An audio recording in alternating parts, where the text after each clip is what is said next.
Good morning, friends. Today we are going to study the well-known play by William Shakespeare entitled Macbeth.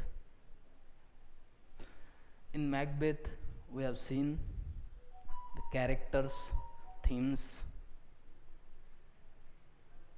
and today in this slide we are going to see the themes of this play.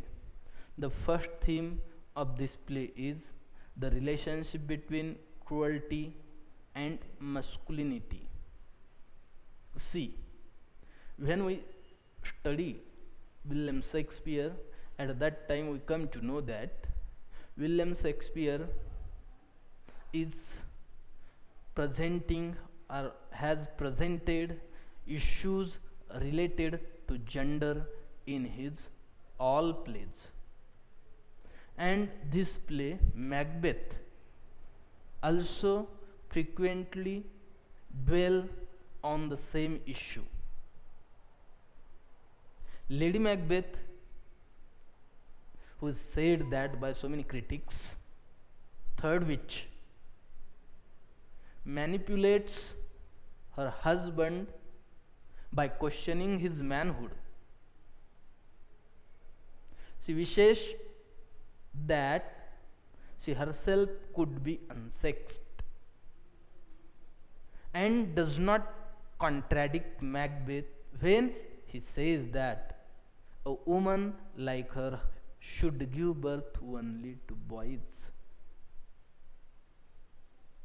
See, what kind of gender issue Shakespeare has presented in this sentence. As we know, Lady Macbeth is also one of the powerful character in this play. She is said by critics fourth witch in the play, and we know from the second act she was the controller, or we can say the whole action of the play moves around us. Means she is the main character and she was motivating, she was inspiring, she was boosting, she was forcing Macbeth to kill Duncan. As we have seen, she taunts Macbeth by saying his less confidence to kill the Duncan. She says she should have been unsexed. She says she should have been what we can say a male.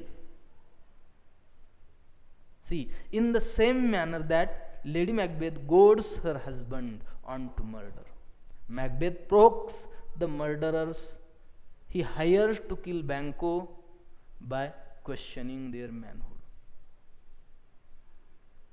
Such acts show that both Macbeth and Lady Macbeth equate masculinity with naked aggression, and whenever they converse about manhood, violence soon follows.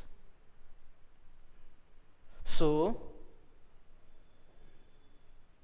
as Shakespeare has presented the issues of gender, in the same way,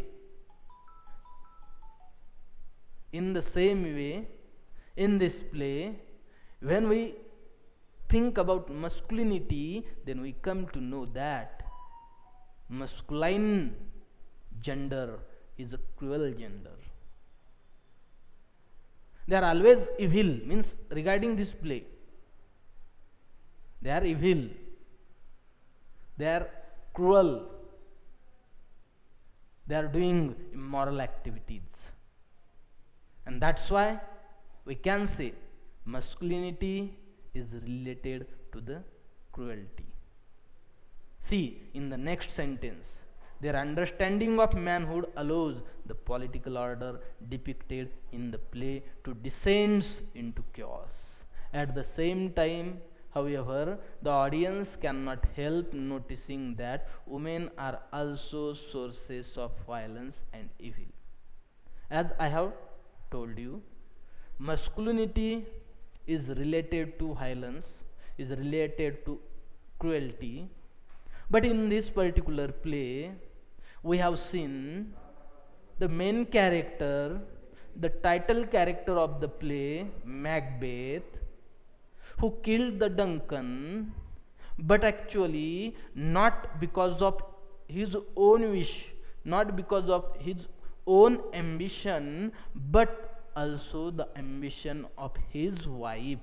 Means we come to know that, we observe that, we study that Lady Macbeth is the foremost character in this play to force him for this immoral act. We can say to kill the Duncan. Witches, three witches were there, but they just presented, they just forecast the future. But who is the main here to develop the action, to take the action? That is Lady Macbeth. And as Shakespeare has presented the issue of gender, and he has related masculinity to violence. But in this play, feminine characters like Lady Macbeth, feminine characters, what we can say, that three witches are also related to the violence. They are presenting more violence in the play than the, what we can say, male. See, the witches' prophecies spark Macbeth's ambition and then encourage his violent behavior. That we know, because at the very beginning, three witches met Macbeth and they forecast regarding his future, and that's why there is a sparking in his mind to achieve that power. So he become ambitious person. So these three witches are responsible to Macbeth's over ambition. But he is only, that thing is only in his mind, he is only ambitious. He wants to do that, but he couldn't. So what happened? Lady Macbeth provides the brains and the will behind her husband's plotting. And the only divine being to appear is Hecate, the goddess of witchcraft. So these three witches only presented the future, but who is the real person who forced Macbeth to do that wrong activity? That is Lady Macbeth. Arguably, Macbeth traces the root of chaos and evil to women, which has led some critics to argue that Shakespeare's views regarding women is misogynistic, or this is a misogynistic play. Misogynistic means hatredness of women, means the play that presented women in a wrong way. So this play is a misogynistic play. Just concentrate on this sentence. It might comes into the exam as an MCQ question. So this play is an misogynistic play. See, in the next slide, while the male characters we have seen, female are presented, what we can say, as an evil, as an violent, as an cruel, and male characters are just as violent and prone to evil as the women. The aggression of the female characters is more striking because it goes against prevailing expectations of how women ought to behave. Means women should be behave in that way. This is the expectation of the society, but in this play women behave in a different way. Means they cannot fulfill the expectation of the society, and that's why it is, what we can say, more striking. Lady Macbeth's behavior certainly shows that women can be as ambitious and cruel as men. That's right, because she behave, not only her behavior but her actions are also like that. Whether because of the constraints of her society or because she is not fearless enough to kill, Lady Macbeth relies on deception and manipulation rather than violence to achieve her ends. Means Lady Macbeth is a different kind of character. She manipulates everything. She cheats the others and force them to commit such things. So violence, she did not base her character on actual violence, but she forced others to make the violence. Ultimately, the play does put forth a revised and less destructive definition of manhood. That's also right. In the scene where Macbeth learns of the murders of his wife and child, Malcolm consoles him by encouraging him to take the news in manly fashion by seeking revenge upon Macbeth. See, as definition of manhood is revised in this play by Shakespeare, and that we come to know through so many instances, so many evidences. For example, when we saw the action that in the fighting Macduff learns about the murder of his wife and children. At that time, he lost his consciousness and he cried like a female. But there is the next person, Malcolm, who consoles him and told him, face this, what we can say, sorrow as a human being, not human being, as a man, manly fashion. So, the what we can say definition of manhood is reversed by Shakespeare in this play. Macbeth shows the young heir apparent that he has a mistaken understanding of masculinity. To Malcolm's suggestion, dispute it like a man, Macbeth replies, I shall do so, but I must also feel it as a man. See what kind of, what we can say, gender issue Shakespeare has presented in this play. Malcolm's comment shows that he has learned the lesson Macbeth gave him on the sentient nature of true masculinity. It also suggests that with Malcolm's coronation, order will be restored to the kingdom of Scotland. So the theme of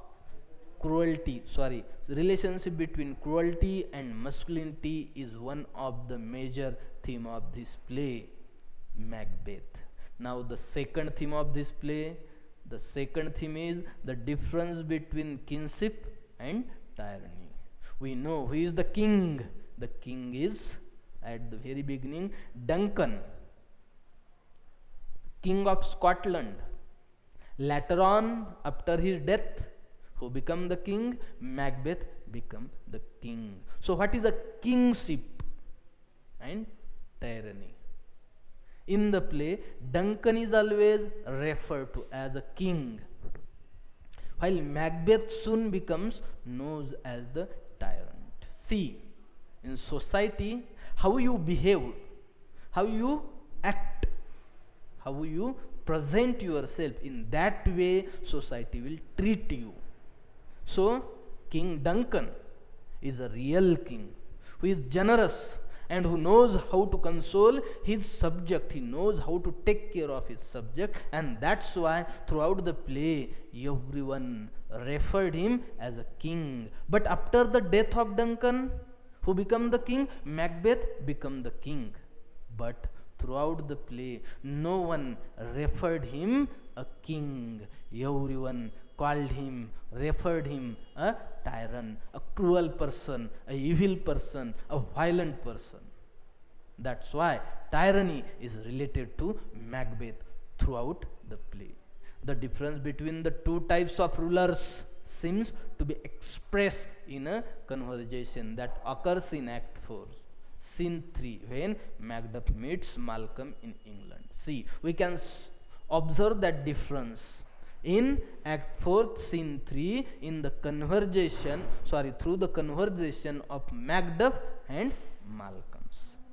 In order to test Macduff's loyalty to Scotland, Malcolm pretends that he would make an even worse king than Macbeth. See, he tells Macduff of his reproachable qualities, among them a thirst for personal power and a violent temperament, both of which seem to characterize Macbeth perfectly. On the other hand, Malcolm says, the king becoming graces are justice, variety, temperance, stableness, bounty, perseverance, mercy, and lowliness. The model king then offers the kingdom an embodiment of order and justice, but also comfort and affection. Under him, subjects are rewarded according to their merits, as when Duncan makes Macbeth Thane of Cawdor after Macbeth's victory over the invaders. Most important, the king must be loyal to Scotland above his own interest. Macbeth, by contrast, brings only chaos to Scotland, symbolized in the bad weather and bizarre supernatural events, and offers no real justice, only a habit of capriciously murdering those he sees as a threat. As the embodiment of tyrant, he must be overcome by Malcolm so that Scotland can have a true king once more.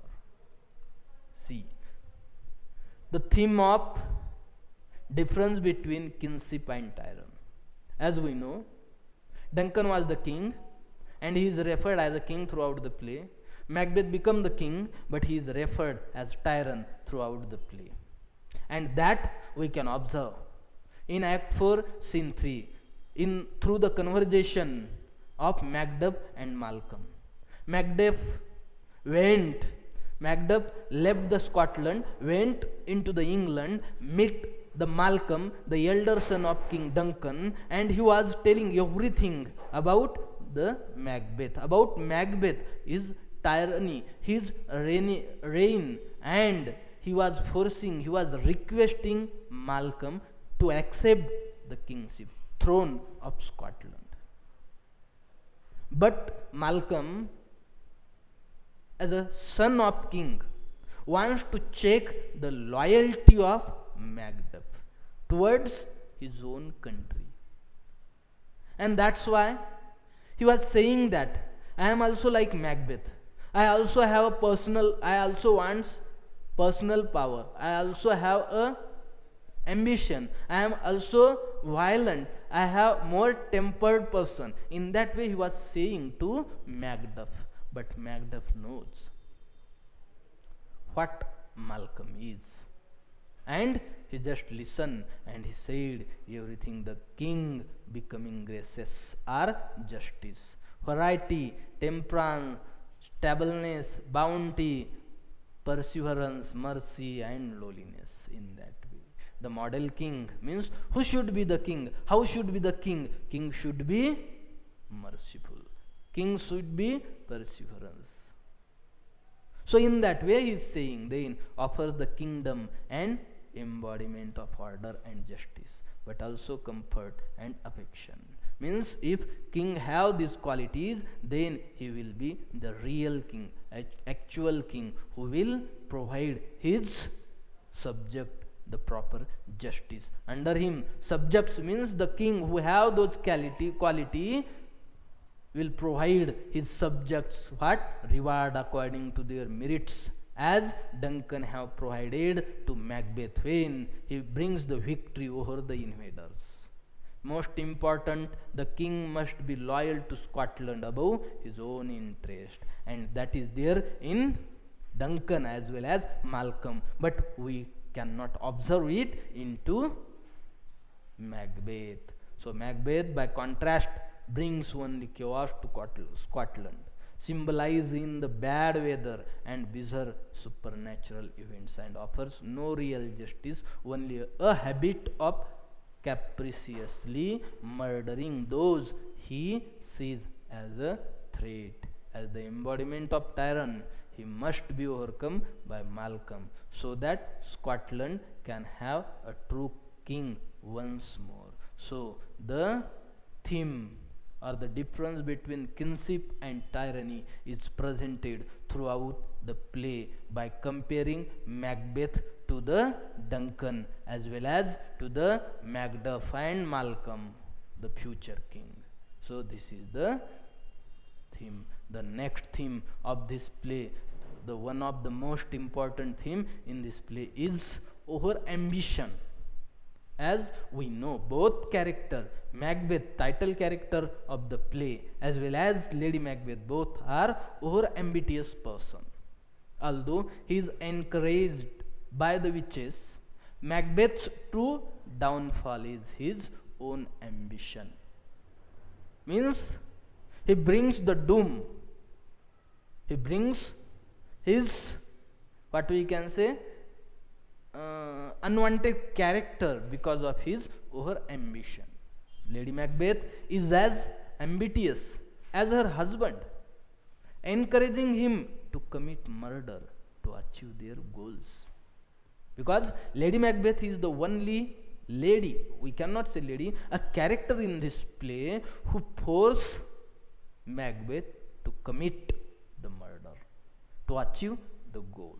That's why both are ambitious person, and to achieve their ambition, they never check their action at the level of morality, at the level of social acceptance, at the level of justice, at the level of their own responsibility. So both are over ambitious person. Both Macbeths fail to see how their ambition makes them cross moral lines and will lead to their downfall. Once Macbeth kills Duncan, his ambition to hold on to his title as king becomes intertwined with his paranoia. Once he killed the Duncan, after that he should stop his ambition. But he wants to protect himself. He wants to keep that chair with him, and that's why whoever he saw as a threat to him, he tried to kill him. So that over ambition is the reason for his own downfall. Once, rather than being able to enjoy the fruits of his ambition, he becomes obsessed with maintaining the power he has owned. That's reality. Throughout the play, he becomes the king, but he did not enjoy his kingship. He was always afraid of Macduff, Malcolm, Donalbain, and whatever. All the things of his reign, all the attendants, and that's why so many times he saw the ghost of Banquo also. So he cannot enjoy. That is the problem as his over ambitious nature. Macbeth's blind pursuit of power can be contrasted with other ambitious characters in the play like Banquo. Banquo also hears the witch's prophecy and similarly has ambition for his sons, but unlike Macbeth, Banquo's morality prevents him from pursuing his